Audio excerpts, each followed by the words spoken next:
start in the front with David up. Can you kind of walk us through the decision-making process with Cade? And it seems like he's kind of found a home at tackle, and why that's the case.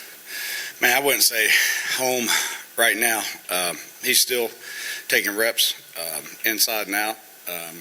Really, it's about just trying to find the best five on the field. Obviously, feel like he has a real chance to be one of those five, but he's also so smart that he can help us push other guys and create competition. That and you got competition at guard, you got competition at tackle, and that's really what he's done. And he's so awesome because he just wants to help and want to lead and be wherever he can be. Yes, sir. Austin Price. Coach, you talk about the competition at guard and tackle at center. Who's the biggest guy pushing Cooper there? I mean, if it's not Cooper, it's who? Yeah, so the way we're doing it is JC, Jerome is taking reps at center. Then you got Parker and Ollie. They're kind of pushing as well. And kind of went in first day and said, man, if it turns out that the best five happens to be with JC at center and Cade inside and another guard or two guards or whatever it is, that's the way the best five go out. So Jerome's very, very comfortable with either one of them, so it helps us be super competitive.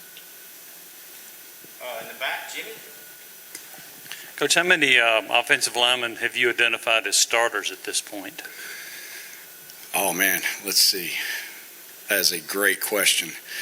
I'm going to go old school and say identified no starters since we haven't had a tackling day in scrimmage, and not go down that line just yet so I can keep the competition the room way that it needs to be. I know that's not the answer that you want, but we are really, really pushing that it's the best five every single day.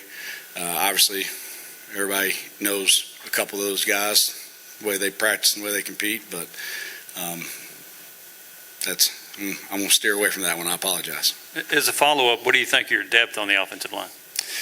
I do think we're deep. I think that's the neat thing. There's 4 or 5 guys that are slugging out at guard, same thing at tackle. You got guys that can bump and move like JC in at center, Cade in at guard. Those guys give you enough flexibility that you're deeper than you would if one guy was just backing up one position. And even Dane's been able to slide back and forth and kind of help us there as well. Brent and back to David. A couple questions. One, how has Darnell Wright performed at left tackle there? Because he's played right really up until this point. And two, how quickly do you want to try to get to a pecking order of 6 or 7 guys for continuity, or do you think that's a bit overrated in terms of honing in on 5 here in fall camp? Yeah, to answer the first question, I think Darnell, probably the first couple of days was, kind of feeling it out a little bit. Boy, I really feel like practice 4, practice 5 has started to settle in, has done a lot better in just techniques and footwork, the mental aspect of knowing the protection piece of it. Obviously, very, very talented guy. I think it probably was challenging for him there at the beginning because he hasn't had to do it, but credit to him pushing through it and, man, starting to see the light at the end of the tunnel for it. As far as trying to find the pecking order, boy, you'd like to at least get through the first scrimmage, give guys a chance to compete at all the spots. It is obviously important for guys to play next to each other, no doubt, but at the same time, you don't have to have guys through the season that roll and guys that come into the game and guys that are banged up for a game or two, and they all need to be comfortable playing next to whoever would be that next spot. So I don't feel like we're losing it quite there yet, but hopefully after that first scrimmage you can start to settle in, and for sure after that second one as well. You haven't said how many guys you feel like you've locked in that starting spot. How many guys do you feel like you have right now that you feel good about that could be a starter for you? Yeah, man, I think,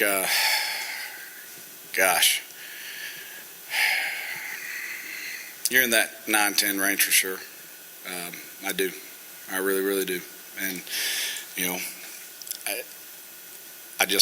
I feel like every single time you step on the field, you got to go earn it. That's the first thing we talked about. And if you don't love the guy next to you enough that if he's better than you that day and he gets to start, shame on you, man. that makes us better. And they've all got to buy into that. It's the only way we'll have a unit. And if you come out and have a bad day and you're not starting the next day, man, that's competition. That means it's a good thing for us. Patrick Brown and Vince. Coach, I think you had some good things to say about Javonte Spraggins back in the spring. How have you seen him kind of evolve over the summer, and how's he looked at the start of camp?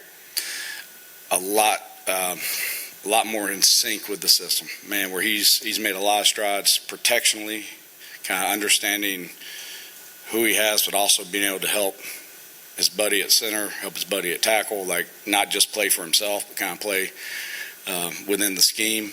There's never a question of effort or strain or any of that, but now he's kind of starting to get a feel for the game, obviously, and he knows there's a lot more to go, but way different than the spring. He did a great job this summer. Where have you seen, considering how different your offense is to what the returning guys did before, where have you seen the most progress pay off maybe on the field so far in terms of reshaping their bodies, the conditioning, getting them to where they can function better in your offense compared to what some of those guys did before? Man, I can't speak to before. I just know I feel like, one, they understand the game of football right now better than we did, and a lot of that was probably just installing the offense, I'm sure. But, boy, conceptually, what you can talk about without them having to see a picture, like that's when I think you've got learning, is that you can talk about defense, where all the bodies are, and like they can conceptually see it versus what they're trying to do rule-wise. I feel like a little bit different footwork than they've done on a lot of things. I think they're starting to see how cool that is, that you can mix up techniques, you can mix up schemes, and the defense isn't sitting there waiting on a certain run or a certain play, and that kind of gets really, really fun at that point. So that's probably, I feel like they're having fun doing different things, and I feel like they're enjoying learning the game of football. Anything physically in terms of the pace of play? Yeah, I mean, they're obviously better shape, and Kurt is credit to that, just the way he conditions those guys, the way they got to push at practice. I think their bodies look different than when they came in, but again, man, I got no credit for that. It's all Kurt and themselves working at it. A few more, Mike Wilson and Eric Kane. Yeah, K'Ron Calvert wasn't going through drills with you guys today. What's his status? Man, all right. I feel like Coach Heupel is the one that's supposed to speak on all of those type of things. So, again, I'm going to kind of not make a comment on that. Eric Kane. Well, how important is it for depth of that tackle position for William Parker, Crawford, and some of those other guys to really come along in spring or in camp to be ready to go this fall?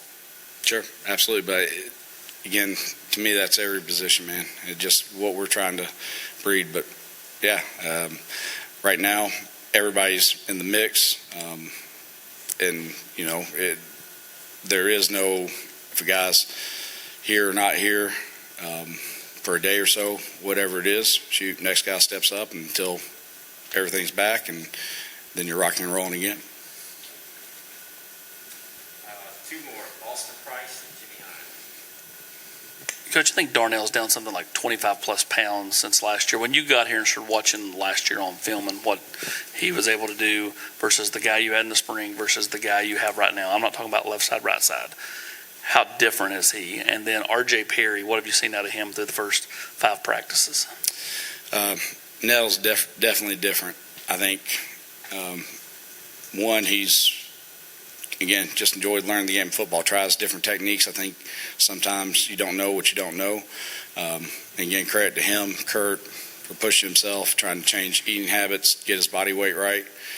Makes a difference in just being able to last, makes a difference in his twitch, everything else. I feel like, credit to Cade Mays, too, and some of the other guys that have kind of helped and been there for him. And obviously credit to Darnell, just dude's trying to get better, trying to be a great man and a great football player, and I think he's done a great job. Hopefully he'll continue down that path. What about R.J. RJ, still coming along. I think he's figured out how to go work, what it takes in all aspects, not just the game of football. I really enjoy being around RJ every single day. Just young guy, keep on coming. He's always trying to find that next thing to work on, always trying to see what he can improve, which is cool. And you got to keep on doing that piece of it. We'll close with Jimmy. Kind of to follow up a previous question, are you pleased with the conditioning of the offensive linemen? And are there any offensive linemen you feel like need to either gain weight or lose weight? Gosh, at this point in camp, pleased. I think we're where we're supposed to be. I think right now you're learning how to go play through a drive, finish a drive tired, play yourself into shape. So it's kind of like yes, we're probably where we need to be. Are we there yet? Absolutely not. Like there's some pushing, there's some grinding, there's some sticking through it left to be done for sure. There's a couple guys that need to gain weight, but again, man, I'd hate to say that. Somebody is listening to me and they're trying to figure out who those guys are. That'd be a shame. So I'm going to steer away from that one. I know you've asked some questions. I haven't answered them, but boy, I just don't like to give anybody a fair advantage.